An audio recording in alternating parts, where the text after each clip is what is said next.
తెలంగాణ వచ్చినాక రాజకీయం ఎట్లా తయారైందంటే ఒక పార్టీ లీడర్ ఇంకో పార్టీ లీడర్ని కలిసిందంటే పక్క కండువ మారుస్తాడ్రా అని తట్టు పవర్లున్నోళ్ళు ఒక దిక్కు ప్రతిపక్షం ఒక దిక్కు ఎంత పెద్ద నిర్ణయమైనా కలుసుడు కూకొని మాట్లాడుకునుడు అందరి సలహాలు తీసుకునుడు అసలే ఉండదుల్లా మేము ఏలుబడిలు ఉన్నాం కాబట్టి మాకు నచ్చినట్టే చేస్తాం మేము చేసిందే రైట్ అన్నట్టు నడిచింది 10 ఏళ్ళు కానీ ఇప్పుడు తరిక మారిందబ్బా.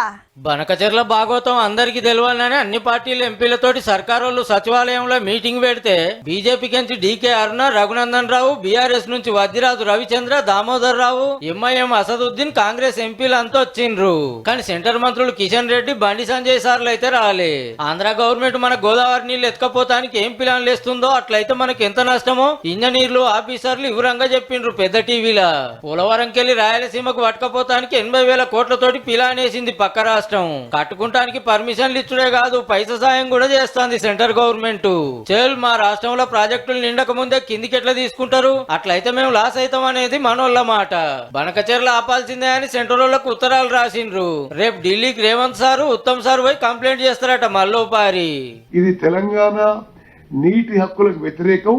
ఈ ప్రాజెక్టులకు మీకు అనుమతులు ఇవ్వద్దు. ఈ ప్రాజెక్టులు మీరు ఆర్థిక సాయం చేసినా మీకు మాకు నష్టం చేసిన అవుతుందని చెప్పి స్పష్టంగా లిఖిత పూర్వకంగా లేఖలు ఇవ్వడం జరిగింది. మీరేమంటారు, ఎట్లా చేద్దాం, ఎట్లా ముంగడికి పోదాం అని అన్ని పార్టీల ఎంపీల సలహాలు తీసుకుంది సర్కారు. ఇవాళ ఈ పరిస్థితి వస్తానికి అప్పట్లో ప్రగతి భవన్ లో కేసీఆర్ జగన్ చర్చలే కారణం. మన నీళ్లు మలుపుకపోతానికి పాత గవర్నమెంట్ ఒప్పుకుందని కాగితాలు మొత్తం బయట పెట్టిండు సీఎం రేవంత్ రెడ్డి సారు. చంద్రశేఖరరావు గారు, జగన్మోహన్ రెడ్డి గారు ఇద్దరు కలిసి 4 సార్లు సమావేశాన్ని ఏర్పాటు చేసి రాయలసీమను రతలాసీమగా మారుస్తారు. లేక అవన్నీ తీయొద్దు, ఇప్పుడు మీరేం చేస్తారో చెప్పాలి గంతే అని మీటింగ్లకు వెళ్ళిపోయినరు బీఆర్ఎస్ ఎంపీలు. ఇది పూర్తిగా రాజకీయ లబ్ధి కోసం జరుగుతున్న మీటింగ్ అన్నా మా పార్టీ తరఫున మేము వాకౌట్ చేస్తున్నాం. చాలా సంతోషం.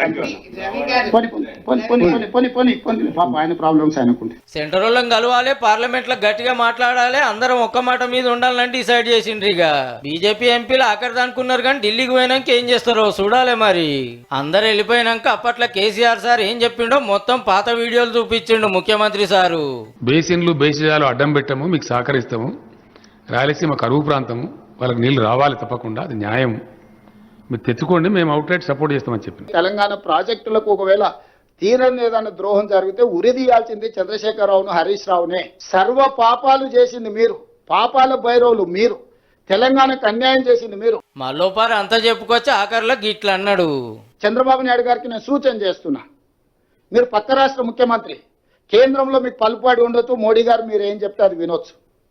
అంత మాత్రాన మీ ప్రాజెక్టులకు అన్ని అనుమతులు వస్తాయని మీరు అనుకుంటే అది భ్రమ.